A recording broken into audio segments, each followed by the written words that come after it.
Chapter 8. A Cold Ride. Careful of the lantern was all that Almanzo said as he helped her into the cutter. Several horse blankets were spread over the seat, and on the ends, under the fur buffalo robes, a lantern stood burning to warm the nest for Laura's feet. When she ran into the house, Mr. Brewster said, "You aren't thinking of such a thing as driving in this cold?" "Yes," she answered. She lost no time. In the bedroom, she buttoned on her other flannel petticoat and pulled over her shoes her other pair of woolen stockings. She doubled her thick black woolen veil and wrapped it twice around her face and hood and wound its long ends around her throat. Over that, she put her muffler, crossed its ends on her chest, and buttoned her coat overall. She ran out to the cutter.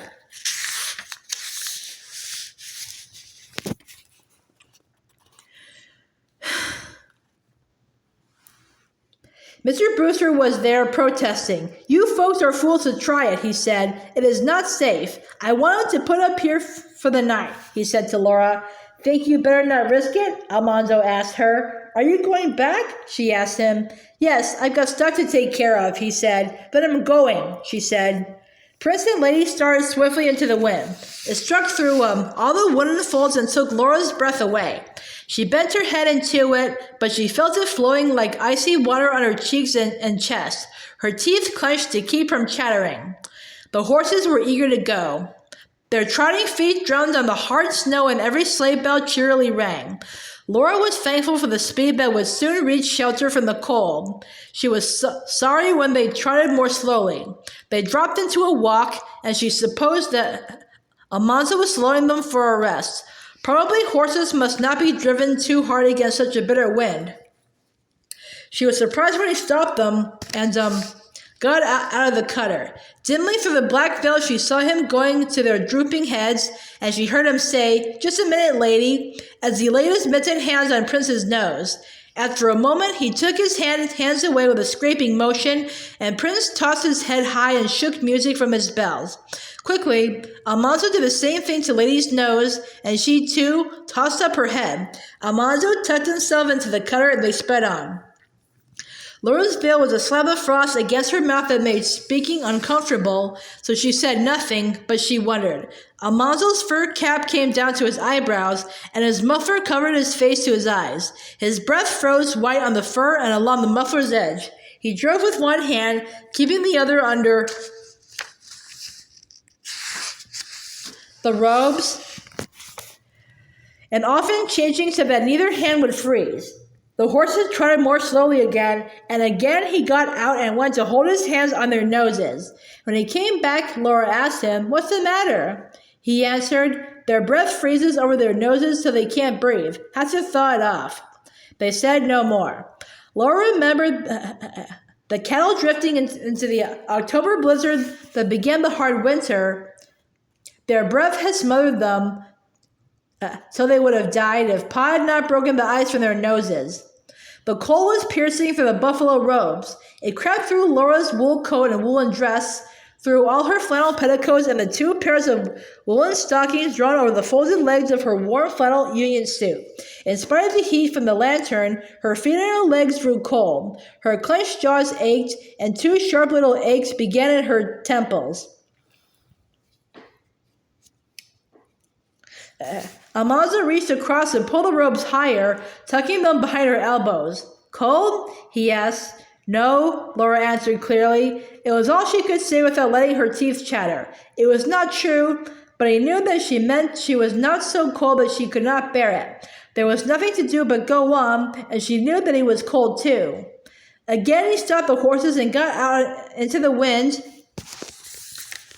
to thaw the ice from their noses. Again the bells rang out merrily. The sound seemed as cruel now as the merciless wind. Though her veil made a darkness, she could see that the sun was shining bright on the white prairie. Almanzo came back into the cutter. "All right?" he asked. "Yes," she said. "I've got to stop every couple of miles. They can't make more," he explained. Laura's heart sank. Then they had come only 6 miles. There was still 6 miles to go. They went on swiftly against the cutting wind. In spite of all she could do, Laura shook all over. Pressing her knees tight together did not stop their shaking. The lantern beside her feet under the fur robe seemed to give no warmth. The pains bored into her temples, and a knot of pain tightened in her middle. It seemed a long time before the horses slowed again, and again Almanzo stopped them. The bells rang out, first princes, then ladies. Almanzo was clumsy, getting into the cutter again. "You all right?" he asked. "Yes," she said. She was growing more used to the cold. It did not hurt so much. Only the pain in her middle kept tightening, but it was duller. The sound of the wind and the bells and the cutter's runners on the snow all blended into one monotonous sound, rather pleasant. She knew when Almanzo left the cutter to thaw the ice from the horses' noses again, but everything seemed like a dream. "All right?" he asked. She nodded. It was too much trouble to speak. "Laura," he said, taking hold of her shoulder and shaking her a little. The shaking hurt. It made her feel the cold again. "You sleepy?" "A little," she answered. "Don't go to sleep, you hear me?" "I won't," she said. She knew what he meant. "If you go to sleep in such cold, you freeze to death." The horses stopped again. Almanzo asked, "Making it all right?" "Yes," she said. He went to take the ice from the horses' noses. When he came back, he said, "It's not far now." She knew he wanted her to answer. She said, "That's good." Sleepiness kept coming over her in long, warm waves, though she was holding her eyes wide open.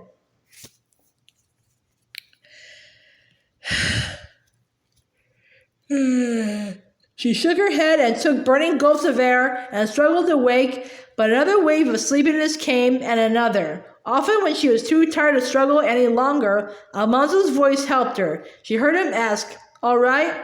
"Yes," she said, and for a moment she would be awake. She heard the sleigh bells clearly and felt the wind blowing. Then another wave came. "Here we are," she heard him say. "Yes," she answered. Then suddenly she knew that they were at the back door of home. The wind was not so strong here. Its force was broken by the building on the other side of 2nd Street. Almanzo lifted the robes and she tried to get out of the cutter, but she was too stiff. She could not stand up. The door flashed open, and Ma took hold of her, exclaiming, "My goodness, are you frozen?" "I'm afraid she's pretty cold," Almanzo said. "Get those horses into shelter before they freeze," Pa said. "We'll take care of her." The sleigh bells dashed away, while with Pa and Ma holding her arms, Laura stumbled into the kitchen. "Take off your shoes, Carrie," Ma said as she peeled off Laura's veil and knitted woolen hood. The frost of her breath had frozen the veil to the hood, and they came away together. "Your face is red," Ma said in relief. "I'm thankful it isn't white and frozen." "I'm only numb," Laura said. Her feet were not frozen either, though she could hardly feel Pa's hands rubbing them. Now in the warm room, she began to shake from head to foot, and her teeth chattered. She sat close by the stove while she drank the hot ginger tea that Ma made for her, but she could not get warm. She had been cold so long, ever since she got out of bed that morning. In the Brewsters' cold kitchen, her place at the table was farthest from the stove and near the window.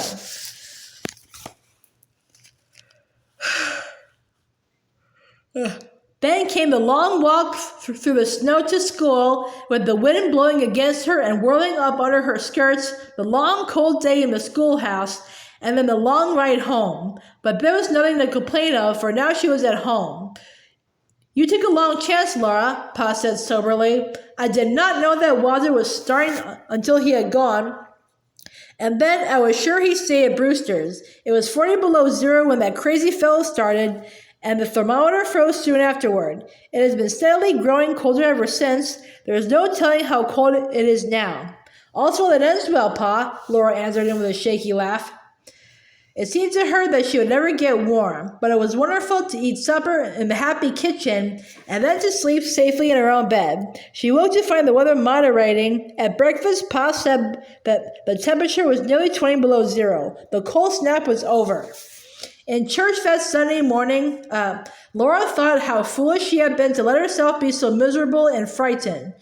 There were only 2 weeks more, and then she could go home to stay.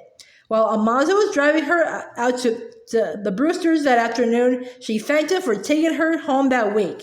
No need for thanks, he said. You know I would. Why, no, I didn't, she answered honestly. What do you take me for? He asked. Do you think I'm the kind of a fellow that leave you out there at Brewster's when you're so homesick, just because there's nothing in it for me? Why, Laura stopped. The truth was that she had never thought much about what kind of a person he was. He was so much older, he was a homesteader. To tell you the whole truth, he said, I was in two minds about risking that trip. I figured all week I'd drive out for you, but when I looked at the thermometer, I came pretty near deciding against it. Why didn't you? Laura asked. Well, I was starting out in the cutter, and I pulled up in front of Fuller's to look at the thermometer. The mercury was all down in the bulb below 40, and the wind blowing colder every minute. Just then, Cap Garland came by. He saw me there, ready to go out to Brewster's for you, and looking at the thermometer. So he looked at it, and you know how he grins? Well, as he was going on to Fuller's, he just said to me over his shoulder, God hates a coward. So you came because you wouldn't take a dare? Laura asked. No, it wasn't a dare, Almanzo said. I just figured he was right.